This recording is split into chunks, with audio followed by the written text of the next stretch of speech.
రవ్వ, గోధుమ పిండితోటి బూరెలు ఎప్పుడైనా ట్రై చేశారా? ఇన్‌స్టెంట్‌గా స్వీట్ తినాలనిపించినప్పుడు అప్పటికప్పుడు ఇలా ట్రై చేయండి. చాలా టేస్టీగా ఉంటాయి. బౌల్‌లోకి ఒక కప్పు బెల్లం తురుము, ఒక కప్పు వాటర్ పోసేసుకొని బెల్లాన్ని కరిగించేసుకోవాలి. పాకం రానవసరం లేదు. బెల్లం కరిగిపోతే సరిపోతుంది. స్టవ్ ఆఫ్ చేసి పక్కన పెట్టేసుకోండి. మిక్సీ జార్‌లోకి ఒక కప్పు ఉప్మా రవ్వ, ముప్పావు కప్పు గోధుమ పిండి వేసేసుకొని మిక్సీ పట్టేసుకోవాలి. ఇప్పుడు ఇందులోకి ఒక స్ట్రెయినర్ పెట్టేసుకొని మనం చల్లారబెట్టుకున్న బెల్లం వాటర్‌ని కొద్ది కొద్దిగా పోసుకుంటూ స్పూన్ తోటి కలుపుకుంటూ మిక్సీ పట్టేసుకోవాలి.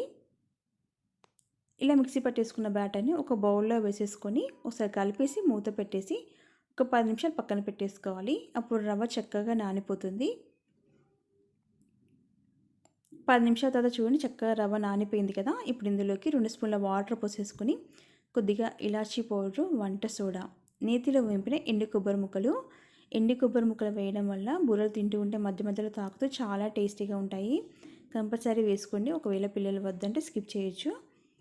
ఇలా కలిపేసుకొని ఒక గరిటె వేసేసి పక్కన పెట్టేసుకోవాలి. స్టవ్ మీద ముందుగానే డీప్ ఫ్రైకి సరిపడా ఆయిల్ పెట్టేసుకున్నాను. ఆయిల్ బాగా వేడెక్కి ఉండాలి. ఈ బాగా వేడెక్కి ఉన్న ఆయిల్ ఒక గరిటెతోటి ఇలా పోసేసుకోవాలి. ఆయిల్ బాగా వేడెక్కి ఉండడం వల్ల బూరెలు చక్కగా పొంగుతాయి.